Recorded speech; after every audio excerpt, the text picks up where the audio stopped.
Welcome to Talking Heads on USA Global TV, starring the one and only wonderful Dr. Jacalyn. It's a prestigious place where world-class influencers and experts meet, and where you'll find the most trusted advisors and coaches for all things in life and business. Visit usaglobaltv.com to sign up for our newsletter, get the value you need, and be first in line to learn about events and giveaways and other valuable content. Connect with us. Email Dr. Jacalyn at usaglobaltv.com to talk about how you can become part of USA Global TV. That's USA Global TV, where the doctor is always in. Hello, everyone, and welcome, or hopefully it's welcome back to USA Global TV and Radio. I'm Dr. Jacalyn Kerbeck. I'm the president, founder, and chief listening officer here at our network, where we currently have 29 live broadcasts each week. Our show today is the Business Talk Show. And before we get started, I just want to thank those of you who joined us for the reunion show that we had on Sunday. It was a hit. People connected, they're collaborating. And today I received this book that I had ordered, Scone or Scone. And it's the Essential Guide to British Afternoon Tea by Jane Malyon. And she was one of our guests. I'll be interviewing her about this book. I highly recommend that you pick up a copy. I'll put the link in the chat. Now, without further ado, the star of our show for the reunion was Mr. al.cini. He was wearing his tuxedo. He had on his white jacket. He had on his bow tie, and he changed every hour, and I got to match my gown to his bow tie. So let's welcome him out, and then we'll bring out our special guest. Hello, Mr. Cini. Hello, Dr. Jacalyn. You know, that was the most times I think I've changed my clothes in 4 hours ever in my life. So without a lot of fun. Anything. And I loved how you had on the white jacket, by the way. It was actually cream color. Oh, cream! I don't mean to correct you, but it was actually kind of a pale yellow cream color. It's quite nice. And I don't know, I don't get an opportunity to wear it in very many places. That's why I was kind of glad to be invited to your reunion show. It was great. Well, it's always a pleasure. As I've said so many times, you've been such a great friend to me and such a great mentor. And I just have the utmost respect for you, a special place in my heart. So thank you. Oh, thank you, Dr. Jacalyn. The feeling is totally mutual. And your platform, it's been a tremendous benefit to me, not just here on the Business Talk Show, but on Talking Heads. And I mean, there are an awful lot of people out there that really ought to visit your website and get to know more about it. There's a lot of value here. Thank you so much, Al. One thing I really like about what we do here is the community and how we build friendships with people from around the world. And that's the case today. We've got Simon Macdonald backstage. He's one of our expert correspondents on a show that is so near and dear. The show is on Wednesdays today. It was a little bit earlier. It's the United Kingdom News and Culture. And Simon is really so accomplished in many ways, and yet he's so humble. And the thing about him that I love really is that he's always so well dressed, whether he's wearing a kilt. We don't know if he's wearing a kilt today. I'm not going to ask him to stand up. But among the many things that he does and he's accomplished, he is the West Coast Regional Inshore Fisheries Group. He is the chairman, and he is a television presenter and a celebrity chef. And I was finding out backstage that he also has more responsibilities for many other things. Today, we're going to start our conversation by talking about global fisheries and actually the fishing industry as a business, because I'm not really sure that people are putting that together. Nobody knows anything about it. No, absolutely no. Right. You know, absolutely they go to the store, right. They pick up the fish. They have no idea that there's a whole industry. Here I am on this. Yeah, yep, exactly. Totally. So let's welcome Simon Macdonald to the show, joining us from Scotland. Hello. Simon, great to see you. Hi. Thank you for the compliments about being so well dressed. But I noticed that Al, again, there's a bit of a reunion show, I suppose, for us all. But Al is dressed down now after being in his dinner jacket or tuxedo, as we would call it there. And there we are. I should perhaps have worn my old fishing oilskins or something. I really agree. As do many of the people on Dr. Jacalyn's channel, that the world has taken a bad turn away from formality. I believe that formal attire and formalism are a lost art, and it's a shame. I'd like to see our children learn enough about it to bring it back. Absolutely, yes. I mean, and manners seem to have taken a bit of a dive as Oh, well these days. We could go on about that topic for hours. yes. So, but Absolutely. yeah, I feel comfortable when I'm turning out fairly smart. Having said that, at home, I go around. I'm a right old scruff when I'm going around the house, but aren't we all? But yeah, it's nice. I feel comfortable when I'm dressed like this. Good. Haven't got the tie, cravat. Can you remember cravats? I mean, a lot of Cravat. times I people vaguely want to do. That's love right. it. It's comfortable around the neck, and there we are. Good. Yeah, Do we very have nice. one to kill today, Simon? No, not today, because I had a pretty good idea that Al wouldn't be wearing a kilt. I didn't Yeah, do very the good kilt idea. before. And guess what? I don't have a kilt on either. So there you go. We No, do have well, a we have a I have got comment. trousers. Yeah, I do have trousers on under this, I promise. That's good. I'm glad to hear that.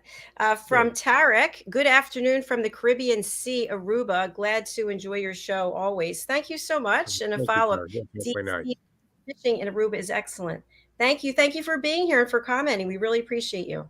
Yeah, for Yes, sure. hello, Tarek. Yes, good to see you. Another man into the fishing. I mean, today I know for a fact we've got people from all around the world watching in this show tonight. We've got from Switzerland as well. There's not a lot of sea around Switzerland. I believe they do have a navy though.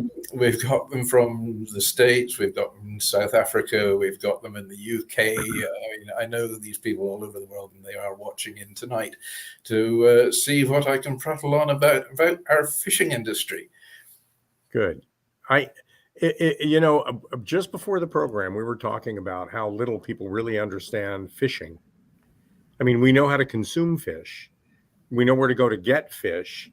It's becoming a more commonly served dish in restaurants. I mean, people are eating healthier, and that means more fish. I don't think anybody really has a solid appreciation for where all that food comes from, and about the way of life that it takes to create that product. Because it's not Yeah, just a job; absolutely. it's a way of life, isn't it?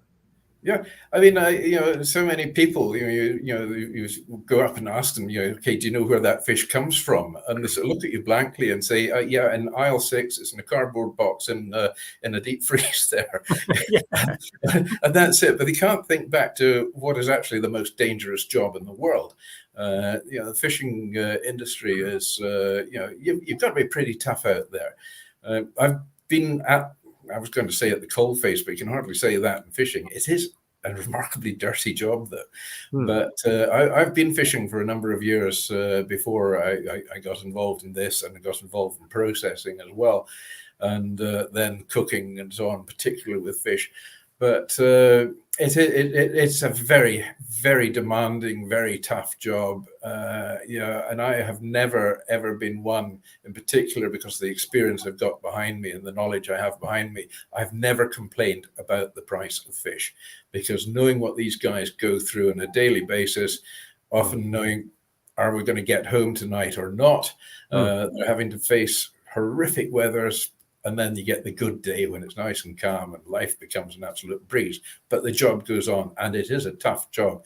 On the boat, you can have a lot of gear flying about the place. There's winches and wires and trawl wires. If one of these things breaks, it's like a cheese cutter. It goes right through. I've seen the wheelhouse on a fishing boat almost destroyed by a single wire breaking, and it whiplashes back and so on. Fortunately, there was nobody injured on the boat that day, but these accidents do happen. They're almost unavoidable, sadly. So, when you eat your fish, just think what these guys have had to go through to make sure you've got a lovely warm dinner on your plate that night. They go through a lot. I think the expression's through hell and high water. Simon and Al, have you seen the movie A Perfect Storm? Oh, sure. Yes. Oh, yes. Yeah. Would you say that that's realistic? As I'm not saying the end of the movie, but is that realistic to what the conditions can be like, that people are literally risking their lives? Oh, they do. I mean, they're risking their lives day and daily, even on the calm days as well. I mean, there's always risk out there. And remember, you're out at sea. You're in a boat with a mechanical drive on it, an engine. And engines can break down. and you can be stuck there. Now, if you're working close in the shore, as a lot of, particular in the west of Scotland, our inshore fleet there, where they're fishing lobsters, are fishing right in amongst the rocks and right up to the cliff faces and the beaches.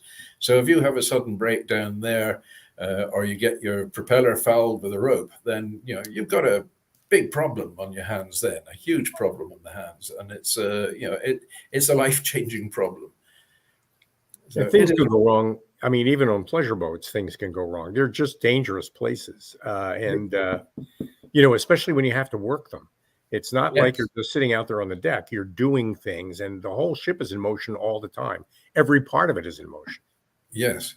I mean, you're not standing on a shop floor or a factory floor. I mean, this thing is moving about quite alarmingly, and and there's all sorts of other things can happen. I mean, when you're there, jellyfish coming up, and you don't think much about, it's a jellyfish, but the sting can be very distracting.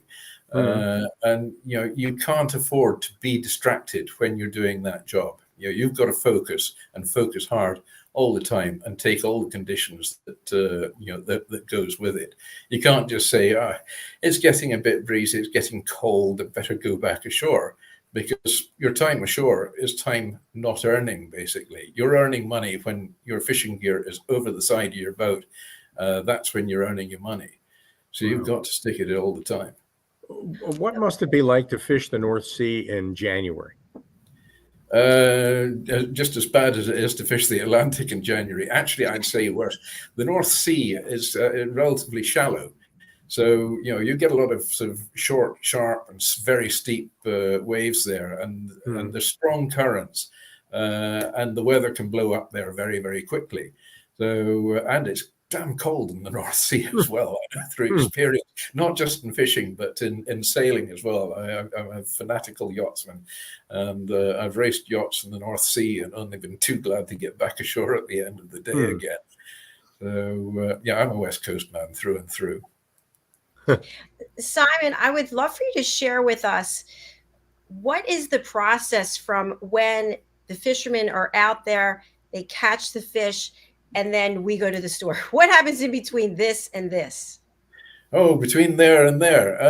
Well, the exciting bit is in the catching, and any fisherman will tell you. I mean, I used to have a trawler, but I also used to fish creels, or pots, as they might be called, and was fishing for langoustine, for lobster, and for crab.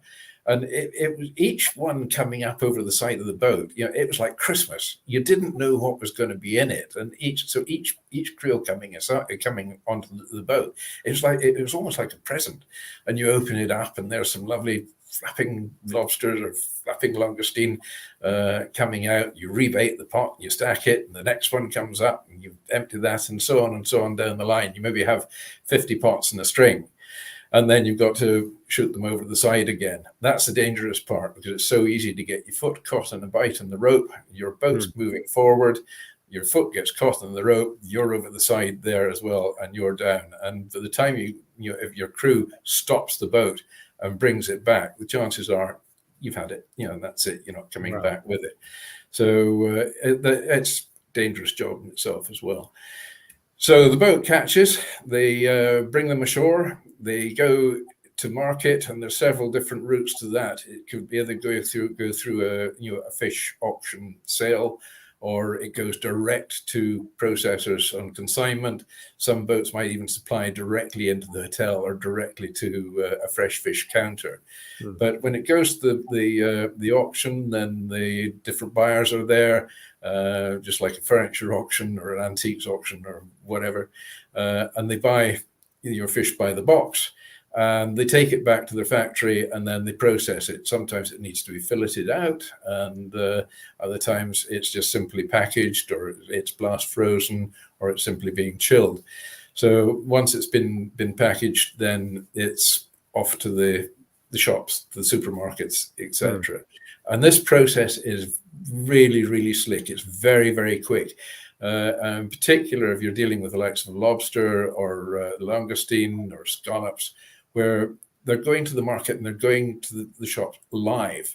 So to get them from a remote village in the West Highlands of Scotland all the way to France or into Germany or into Spain or Italy and have them still live. It's a very slick operation. It's quite an expensive operation as well, because they have to go in special aerated seawater tanks in the trucks to get them there as well. Any delays can cause big problems, and with the advent of Brexit, this became a serious nightmare, and gave me a lot of sleepless nights, I can assure you, and a lot of extra time in trying to resolve issues that were rearing their ugly heads, trying to get trucks into France, where you had all sorts of problems at the border controls. And initially, I mean, some of these problems seemed so petty, but it was costing a lot of money and lost time, with truckloads of shellfish being dumped because they'd spent too long there. And simple things like forms, which are very complicated, and one border control post was rejecting the consignment because the shipper had filled in their forms in the wrong color of ink. I mean, pathetic. And other ones further up the coast were quite happy to accept it in that color of ink, but not in the color of ink which the other post wanted. So, I mean, all this sort of silly pettiness going on. And there was a lot of people who didn't really know quite what was what. So Brexit has made a big complication, put a big barrier up in exporting into Europe from Scotland in particular. So some of the processors have now decided, no, we're not going to export to Europe. We're looking at other markets, and there's a lot more being looked at and going into America now. For example, I was in March. I was in Boston at the big Boston Seafood Expo, which is a fabulous show. And the inquiries that we got there were absolutely phenomenal, very well received. And then I had discussions with Delta Airlines, who were very quick to see about speeding up the supply chain, which was just music to my ears. Sure. So they wanted to open a direct hub at Edinburgh, at the airport there. So then lay on planes to fly directly to JFK or to Boston or wherever, getting product in live and fresh. So a few negotiations later, yes, it's happened. We have 7 flights a week going into JFK from Edinburgh Airport in Scotland. And shortly that's going to be supplemented by 4 flights a week into Boston as well, and they're looking at Miami. So the market is really opening up in a galloping way to the States, which is going to take a lot of pressure off trying to ship into the European Union. It's amazing, because I know preparation of fish in the home was never really a big thing here in the United States. I mean, normally we're meat and potatoes, but I think the diets of Americans have changed a lot just in the last couple of years, and people are planning more fish in their menus than ever before. So there's a growing market for people to ship fish directly to people's homes where they can prepare them for meals for their families. I guess you have to meet that demand too. Yeah. Yes, I mean, it is. Eating habits are changing and evolving all the time, and there is a much healthier eating ethos on a global basis as well. So the demand for fish is getting much stronger. People are realizing the benefits of it. I mean, there's been strong marketing, in particular with salmon. In Scotland, there salmon farming is huge industry.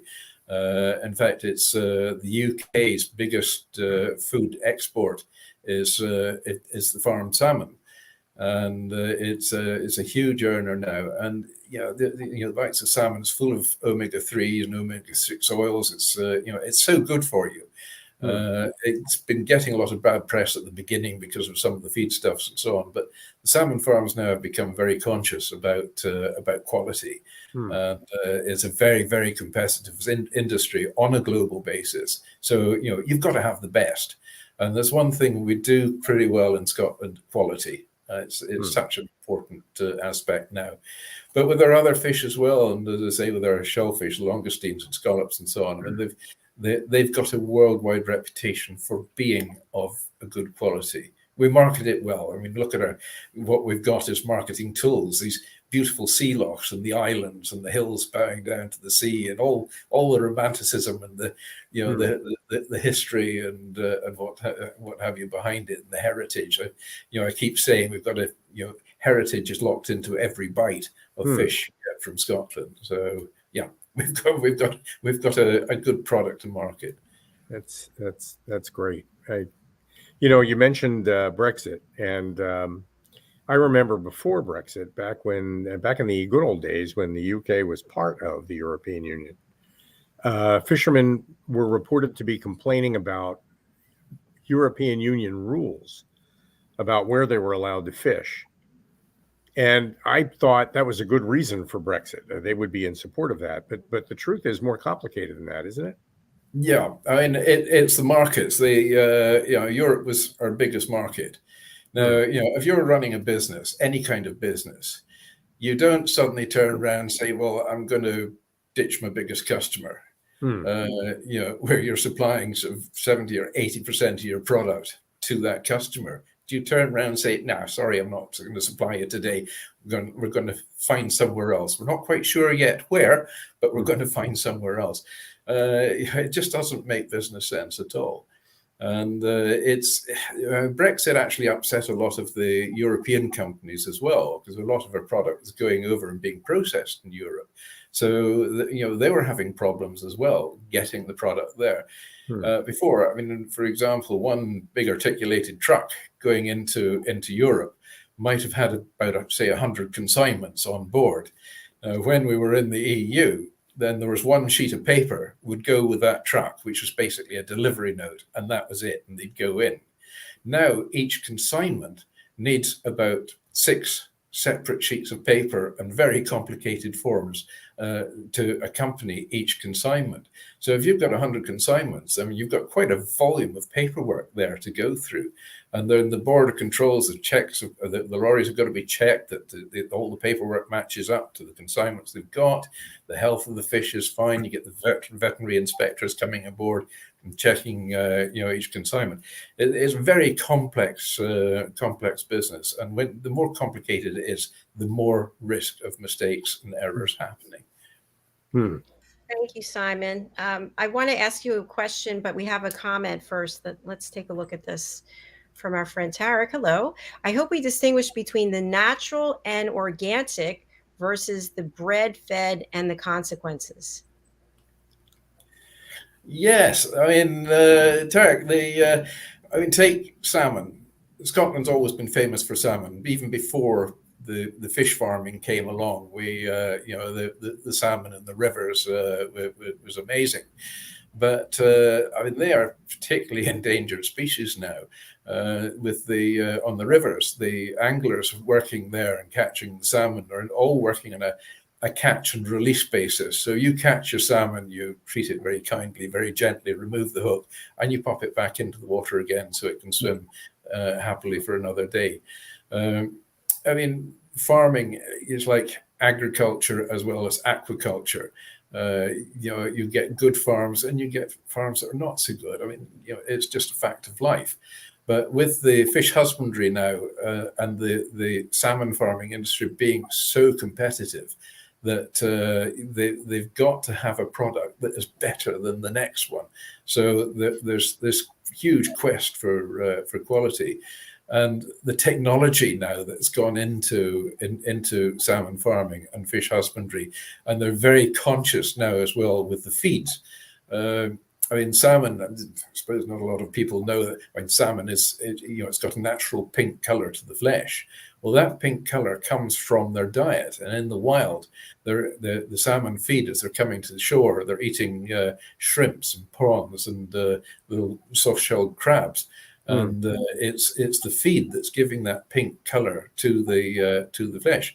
So now, of course, we've got such a huge prawn industry I refer to prawns and langoustine in the same breath, that in the processing, when they're stripping the meats out of the shell for the langoustines to make scampi, then these shells are all being sent off because there's a big tonnage of shell to be disposed of, and that's going up and getting crushed down towards the for the aquaculture industry as well. So the feed of farm fish is now far more natural than it was, say, 10, 12 years ago. That they're really getting things down to fine art in this now, and so you're getting a much better quality of fish product now than you got about 12 years ago and older. That's great to know. Thank you very much. And thanks for the question.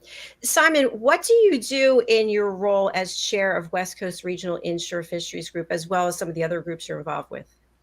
Stress. What don't you do? Alphabetically would be good. A, stress, and a B, stress, and so right down to a Z. No, it's a fabulous job. I absolutely love every minute of it, because you really don't know what's going to hit you next, and things happen on a very quick basis here as well. So my role in life, we have the pecking order of things. You've got government and the government ministers, and then we have Marine Scotland. That's the government wing that looks after matters marine, and that's split into various different divisions, and fisheries, of course, being a major factor.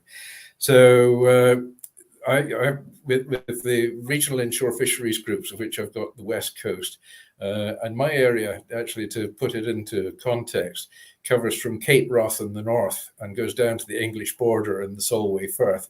It takes in the Inner Hebrides and the Firth of Clyde as well.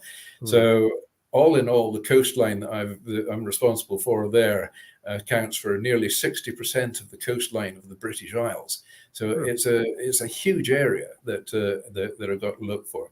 So I'm regarded as the preferred forum of Marine Scotland to deal directly with the fishermen. And likewise, the fishermen will approach me with any issues and problems they've got with governance or illegal fishing or whatever. And I then fire that on up the tree to Marine Scotland. So it's a responsible role. I mean, we've got about 2,800 boats around the coast there to look after their interests. And I mean, when COVID came along, for example, it was a big problem. All the markets were collapsing. People couldn't go out. Hotels, restaurants, and stores were closing down because you weren't allowed to go out the door. Basically, I think mail order really took off in that day, and companies like Amazon excelled. So with that going on, we had this big worry, what is going to happen now for the fishing industry, because they've got no income. The boats, they're tied up, they can't go to sea because there's no market to land to. So we thought, well, we've got to look at some form of support to keep the fleet afloat. And we had discussions with Marine Scotland on this matter. And from the day of our first discussions on that, by 4 days later, we were actually paying out a levy of support to each individual vessel that was registered in Scotland. It was actually the first industry in the UK to reach that that level and be able to pay out as well. Some other industries were taking 3-4 months before they were getting any assistance paid and support paid to their employees and so on. So it was a bit of a scatter to get things done. But it was just one of these things, too late is when tomorrow was yesterday. So that's my ethos in life. And I just, will shift heaven and earth to try and resolve this. So as well as that, I mean, with my area being so big, each part of Scotland has got slightly different set of circumstances and issues prevailing around it. So I've split the West Coast into a number of different subgroups. And we'll take the Firth of Clyde, for example, because it's a lovely estuarine area where it's clearly defined boundaries. And the fishermen there are a tremendous lot. I mean, absolutely fantastic guys. The greatest conservationists in the world, these men, because their livelihood depends on it. And they're also conscious of the fact that it's not just their livelihood, but it's the livelihood of future generations as well. So they want to make sure that they're doing the job right. So they were concerned about the numbers of creels being fished in the area and various other aspects of the job. So we set up a project there, and it's a voluntary project. It's run for the fishers by the fishers themselves, and it's policed by the fishers as well. It gives them a huge responsibility of looking after each other and their own fishing. So I've got various different projects like this right around the coast, and each area, as I say, has a different set of circumstances. So that's all really working very well. But in addition to this, I'm also chair of the RIFG aquaculture group as well, and that's responsibility for fish farming around the Scottish waters. And I'm also now as well an advisor for UK government as well down Westminster. I go down there actually next Thursday.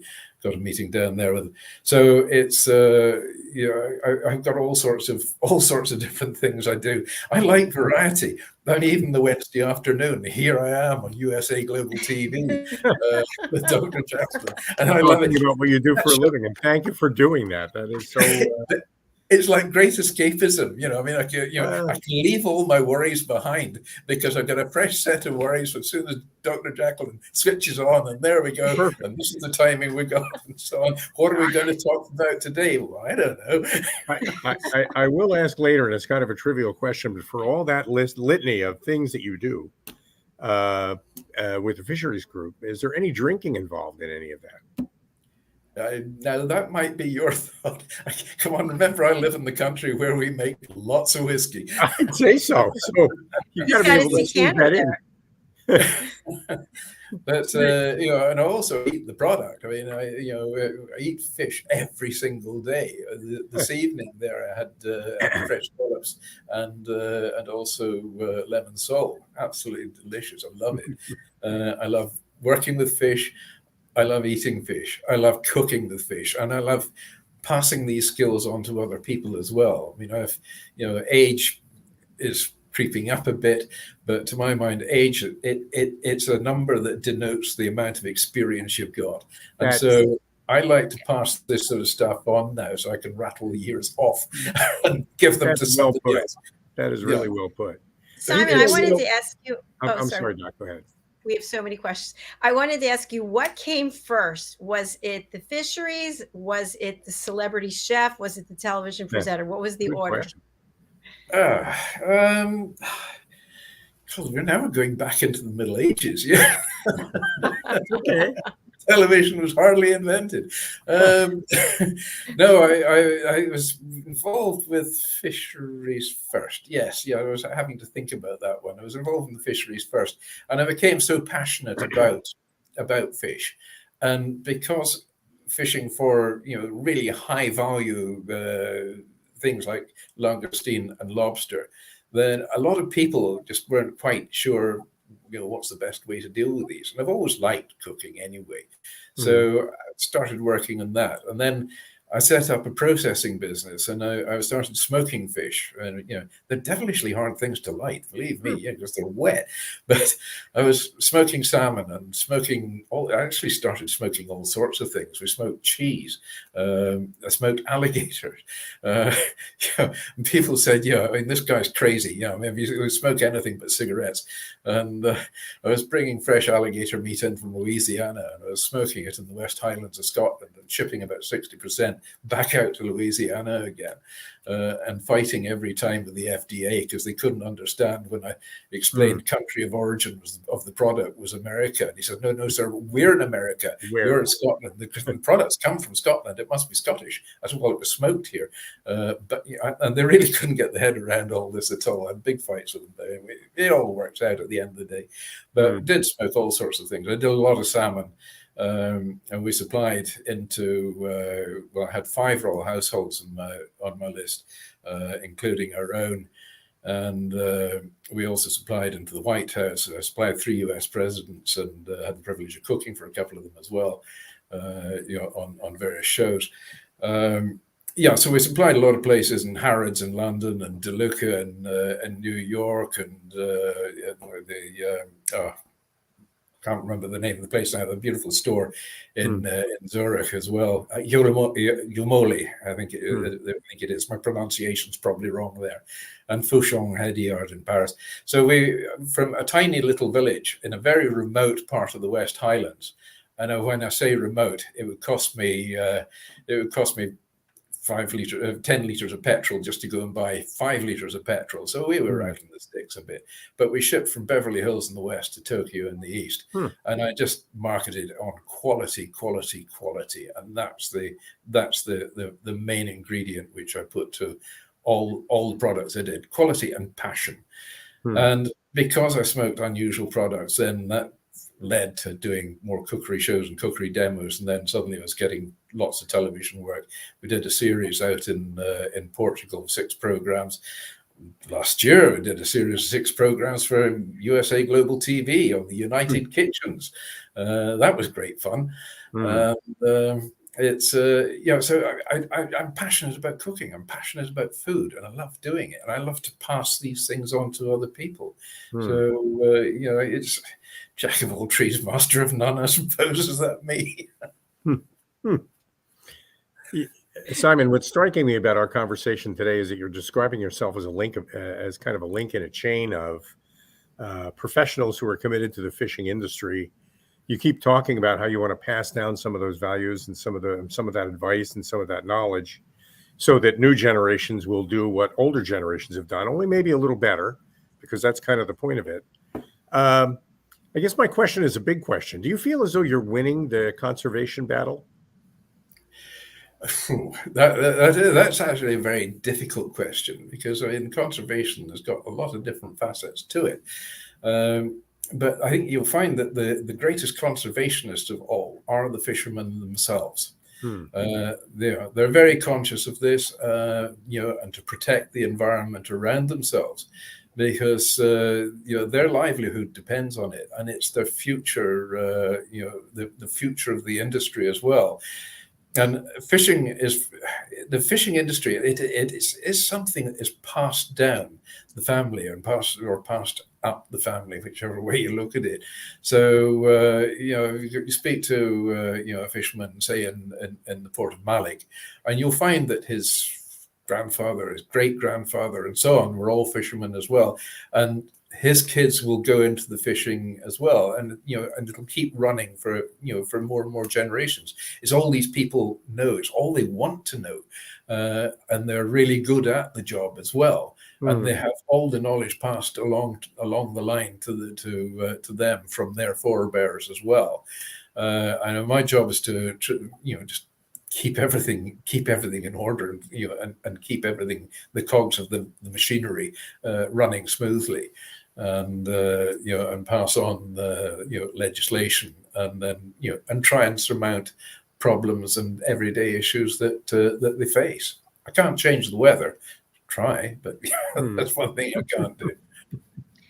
Thank you for that. And Simon, you and I were talking backstage about a post I saw on Instagram with these gigantic nets that are out in the ocean, and they're literally gathering all the trash and the plastic. And you had shared that even though they're getting all this plastic, there are these little microcosms of plastic that are still getting passed through to the fish. Can you tell us more about that? Yes, it's very sad that in this day and age we rely on this great toxin in life called plastic. It's the most convenient invention ever, but it's also one of the most dangerous inventions ever as well, because it's almost indestructible. You're talking hundreds of years, if not thousands of years, for plastics to eventually break down. It's not like a paper bag that falls in the water and it disintegrates in absolutely no time at all. A plastic bag could be in the water for the next 500-600 years. And there's new plastic bags being used all the time. We all love our coffee in these little capsules. And there was an article the other day. It was that 23 million of these get thrown away every single day. They've got to go somewhere, and they will be piling up because they don't break down. So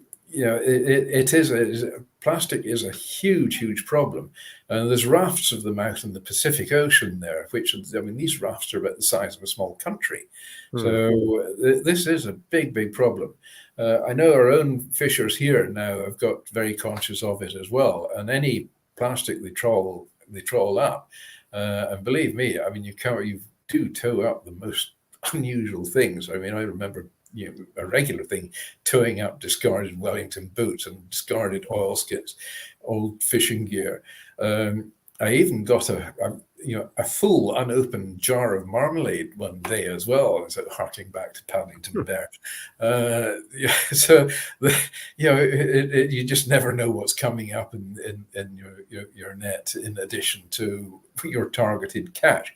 So the fishermen now, they rather than chucking it back, they're bringing it ashore, and there are schemes now as well for recycling old fishing nets and so on, because I mean there's a lot of plastic and nylon goes into making a net, and so this is when it's reached the end of its useful life, then you've got to dispose of it somehow. So a lot of them are now being recycled, and I've seen in fact recently there seems to be quite a thing with promoting net socks, and they just look like an ordinary pair of socks, but they're made from recycled fishing net, combs, spoons and so on for cooking with, so they can, it's all being recycled, and it's good to see that is being done.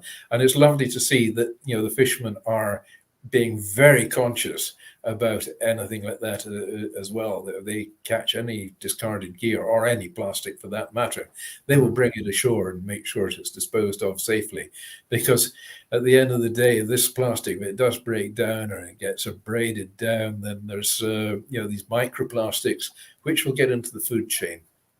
Do we really want to be eating plastic? No, I don't think so. Yeah. Thank you so much. And we also talked about, where is all the trash being shipped to? I mean, we read about barges going to Indonesia, and it's just gotten out of control. And then trash is collected, and then it's burned. And then the air pollution, or it's put into a landfill, and then that seeps out some type of fumes. And just, I don't know, it's such a huge problem. It's a huge problem. And I mean, it's really only in the last 10, 15 years that we've actually started to get quite conscious about it.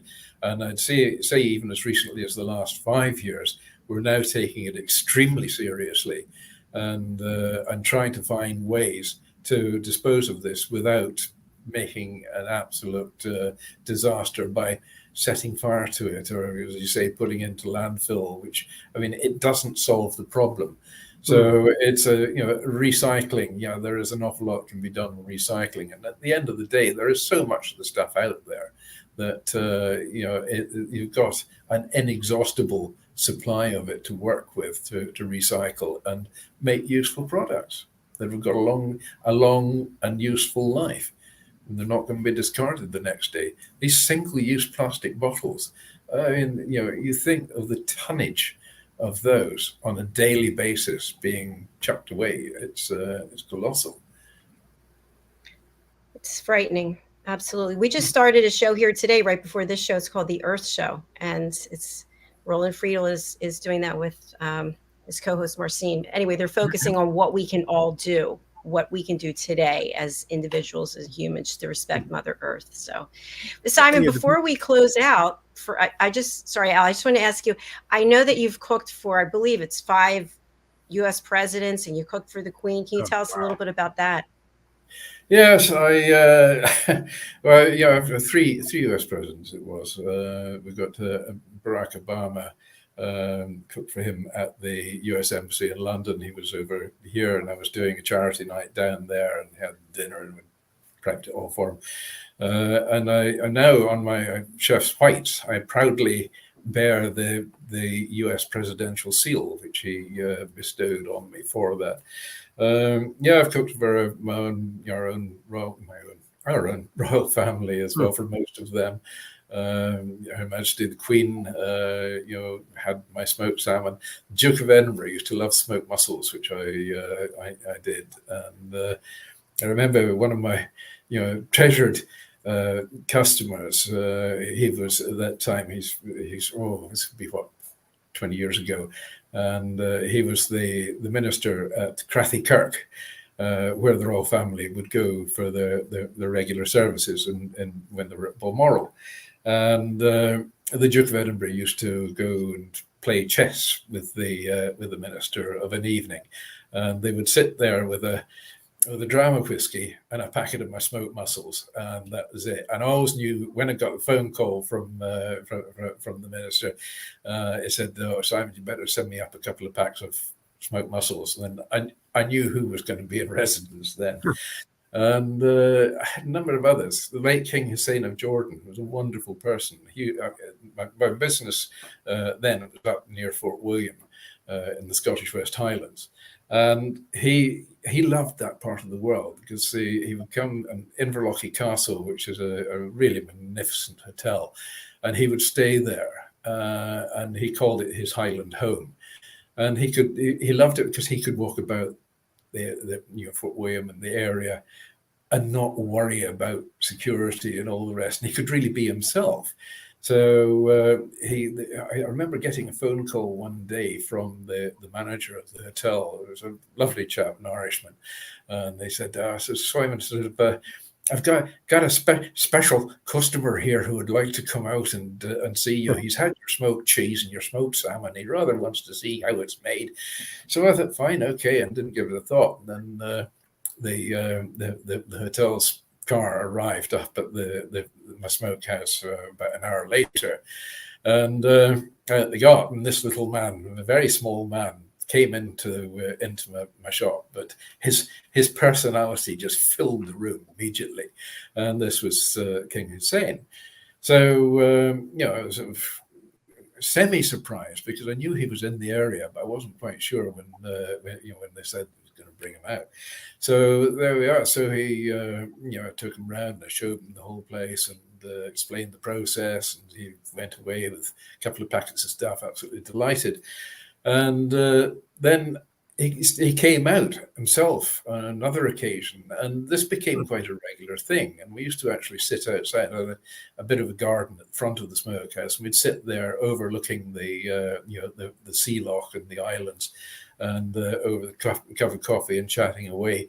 Then the one day in particular, and he came in, and I had a viewing panel, a glass panel in the wall. He was watching through there. I was slicing salmon myself at the time by hand, and I didn't quite see him. There was a wee knock on the glass, and I looked, and I said, "Oops, right, okay." So I went through, and he said, "I've been watching what you're doing. Do you think I could try that?"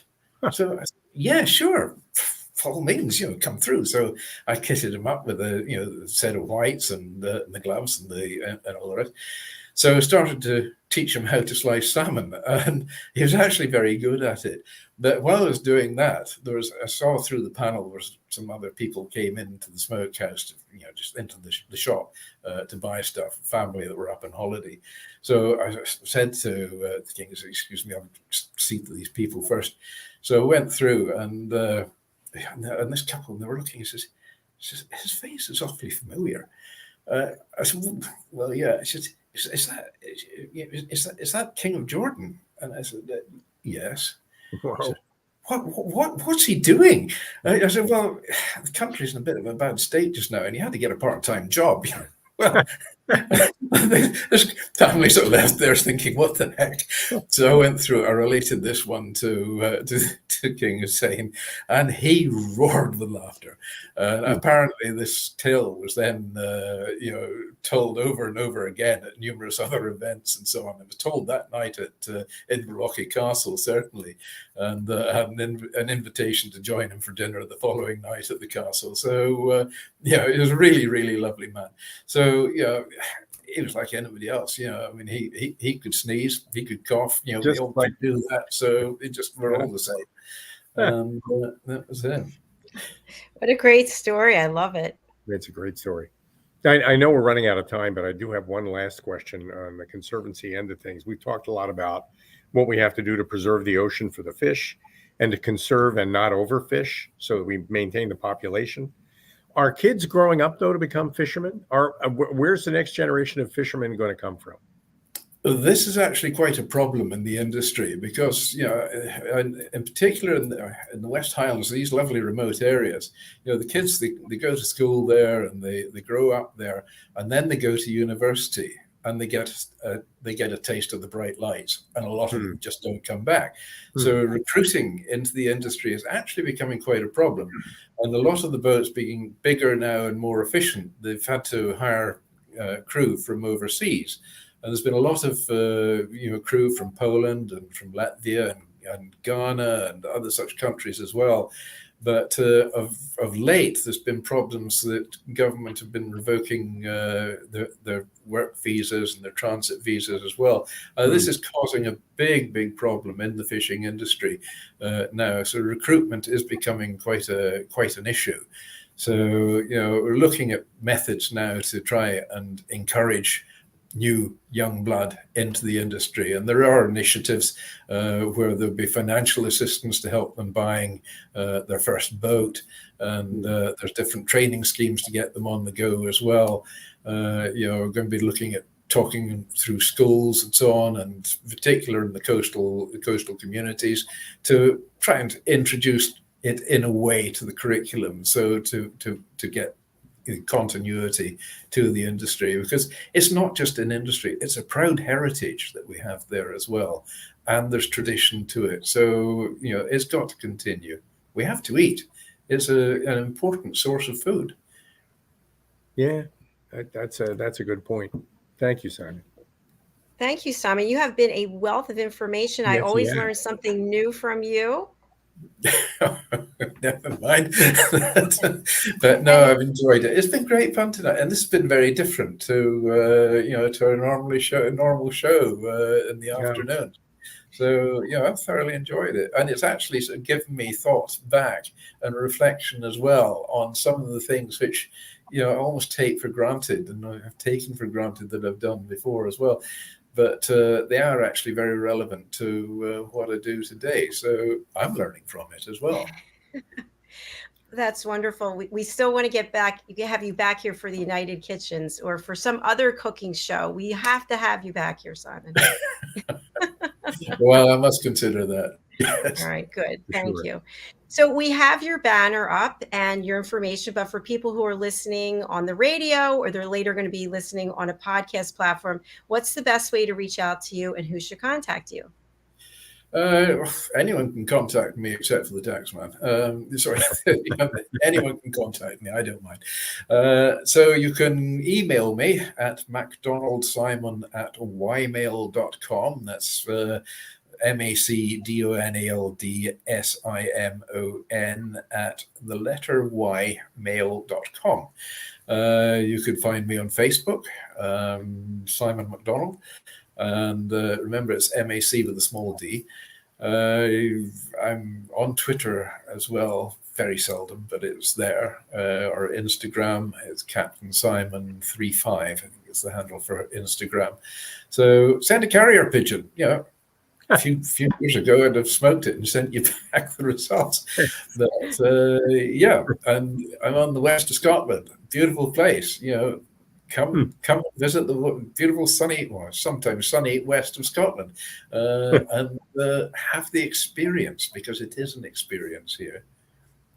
Funny. It seems like you have a beautiful life that is so well-rounded. You've accomplished so much, and you're such a nice person. Really, it's a great catching up with you, Simon. Thank you. Thank you. Your checks in the post. Lovely comments like that. No, I enjoy life. I mean, as I said earlier, too late is when tomorrow was yesterday. So, just if you like it, do it. And enjoy it. Whatever you do, put 110% into it. Put a bit of passion into it. Put a lot of fun into it as well. Don't make it dreary. I see so many people going around with the world on their shoulders, and they think, come on, get a life, lighten up a bit, and enjoy it. And if you don't look forward to a Monday morning, have a career change. That's the only way. So well said. Thank you. Very well. Thank you, Simon. Please do come back and see us again, and I'll be in touch with you about that cooking show. Good. I will do. Okay. Thank you. That's Thanks been for great now. fun. Bye. Oh, I just loved this show today, Al. He's So great, much. great to talk to. Fish and philosophy, all in one place. Just and that whole sense of continuity, that this is a lifestyle, it's multi-generational. It would be a shame if young people didn't explore opportunities for careers in that profession, because it's a wonderful profession and they're delivering something that's sorely needed all over the world. And I think that as a result of what Simon shared today, I hope people have respect for fisher people. I don't know if that's a What they term, do. fisher people, because Uh-huh. what they go through, and they put their life on the line to get us the food that we Hmm. love. So I'm a Yeah. huge salmon fan. That's my favorite food. I could eat Hmm. salmon every single day. So, Yeah. but some people in the house are not as passionate. So there. So anyway, Mr. al.cini, I want to spotlight you and have you share how people can get in touch with you, and Thank you. also tell them about your talking heads and your work on RVN television. Happy to do that. Thank you, everybody. I can be reached at al.cini at getbcat.com. I can also be reached at the ProFit for Teams telephone number, 212-480-3730.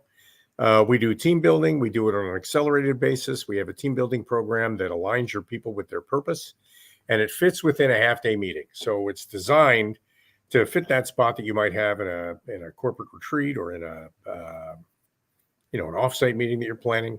It'll fit inside of a half day, and it's not it's entertaining, but it's not an entertainment experience. It's about connecting people with purpose. That's what we do. I also host a program called The Advocates on rvntelevision.com. That's every Wednesday at 10 a.m. And I host a program called CEO Chat on rvntelevision.com. That is on Fridays at 10:30. And listen, don't miss learning more about Talking Heads, which is a terrific opportunity that Dr. Jacalyn offers on this platform for experts to offer their expertise to a larger audience and make valuable connections. I've done it. I've used it. It's worked for me, and it's a great it's a great value. So definitely look into it. Thank you, Dr. Jacalyn. Thank you, Mr. al.cini. I appreciate it. We are going to be signing off now. Our next show is coming up. It's a show called Wild at Heart, Bonfire Talks, a show for men, by men, about men. It's hosted and moderated by Mr. Roland Friedel, and there's a panel of men from around the world. So do stay tuned for that, and we'll be back shortly. Thanks, Al. See you again soon. Thanks, Simon. Thanks, Dr. Bye. Jacalyn. Thanks again, Simon. Bye.